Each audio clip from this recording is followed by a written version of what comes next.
about to say a good clown can make you laugh at any time, no matter what. And here's a great clown, Ken Dodd, ladies and gentlemen.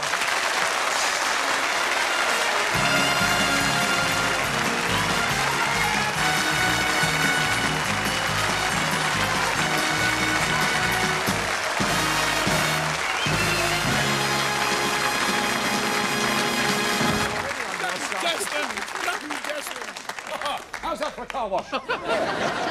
Hi, you're looking very well, Desmond. Thank you. Yes, this is a beautiful place. It is nice. It's like a job centre. What a lovely audience, yes? Are you all in a good mood? Yeah. Good. Lend us a quid. I could do with it. What? Trouble? Trouble? You don't know what trouble is? I was just going to say... trouble, because this morning, stress, strain, Desmond, I should never wish you...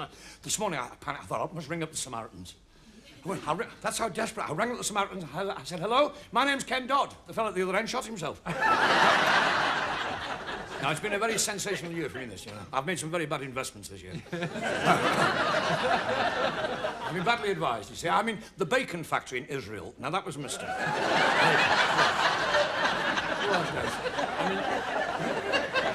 People come to you with these wild ideas. The battery-operated raincoat for flashers who want to keep their hands in their pockets. What time did you enjoy Christmas? I finally said something. Good lad.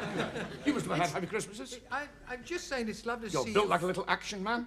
I am a bit light, I'm a bit svelte. We used to move house every December. My dad was terrified that Father Christmas would find out where we lived. Do you know what I love about Christmas time? And you would love it, pantomime. I was just going to ask. I really was just going to ask. Last year, we were in Stockport. I nearly asked. Yes. I nearly asked. I love pantomime. Last year, we were in Stockport. We hadn't done anything wrong. We just had to go there. Did a new pantomime. We did The Cat in the Chemist's. Puss in Boots. Stop the car! And this year, we're going to Halifax. Puss in Boots. Wonderful story. You know the story, Puss in Boots? I know it vaguely. It's not one of those... Well, it's all about a magic moggy, you see. This magic moggy, and he goes round talking to people and giving them advice, like, don't come back after the interval, it's rubbish.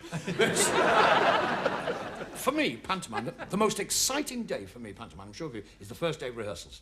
First day of rehearsals, I always try to find out who the good fairy is, then avoid him for the rest of the season.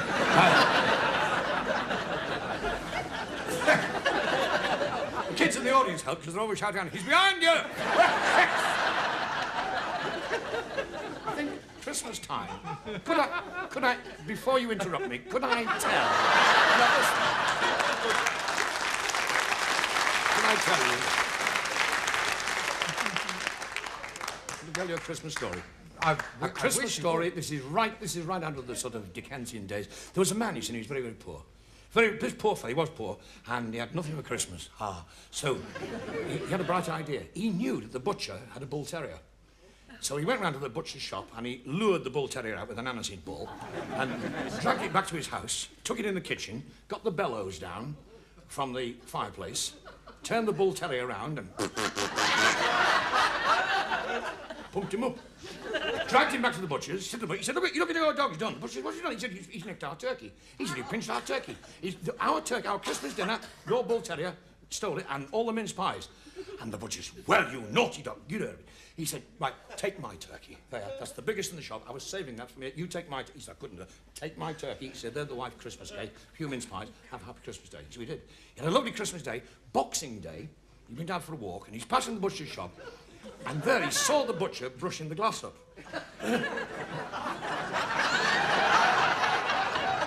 And all the shop front boarded up. So he went to the butcher, he said, have you had a break-in? The butcher said, no, just the opposite, actually. It was the most strange thing ever, he said. I got up Christmas morning. He said, I thought I'll take the wife a cup of tea up to bed, because she's very good at it. As I went downstairs, he said, I lit the fire. I took the bellows down from the top. And the bull terrier shot through the shop window.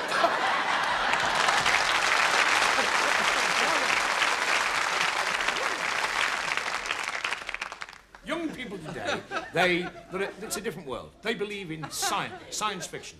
Do you believe in science fiction? Yes, a little bit. I was going to ask you. You look as though you just landed. Listen. I was going to ask and I was going to ask you, why don't you... Des, why don't you phone home? This...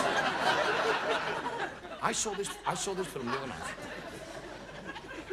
You saw it as well, it's very sad. Science fiction. I saw this film the other night in our house. They're all about this astronaut. See, I'm what they call a sci-fi buff. Sometimes I put my trousers on in case... Most of the time, I rather enjoy parading about the house in my pelt and sitting on the Chesterfield. Anyway, this astronaut, he shot off into space, he went 3 times around the galaxy, stopped at Mars for a little work, rest and play. He brought the spacecraft back to Earth, he swooped low over the Bernard Manning Memorial Sewage Farm, and when he landed, he suddenly realized he was 100 years into the future. He'd had what they call a time slip. You may well have one yourself when you knock off work at 2:30 and think nobody notices. He was 100 years into the future, and everything on Earth had changed. There were no roadworks on the M1. Fantasy. What do you reckon they're doing with that road? Digging it up all? I think they're making a canal out of it. Where the hell are all those cones coming from? Every time you go down the M1, there's more cones. Somebody's breeding those cones, you know? Have you noticed on a Sunday morning or a bank holiday, there's always 2 or 3 of them on top of each other? That's what we are.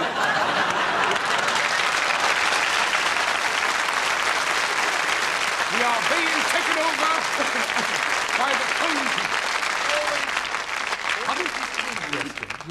There are a lot of the stars, you know, they make their way, they do well, and they leave their background. You've always lived and chose to live in Liverpool. I love Liverpool, yes. Liverpool, for me, is the greatest city in the world. Liverpool, the greatest, the most humorous, the funniest people in the world from Liverpool. Liverpool is, they're all, Arthur Askew used to say, you've got to be a comedian to live in Liverpool. Badge, then. I know what the badge means. It's an award you got from Rotary for a lot of your charity work, right? Yes, that's the Rotary International. Yeah. You do a lot, don't you, for old people? Old people, yes. What do you think I'm here for?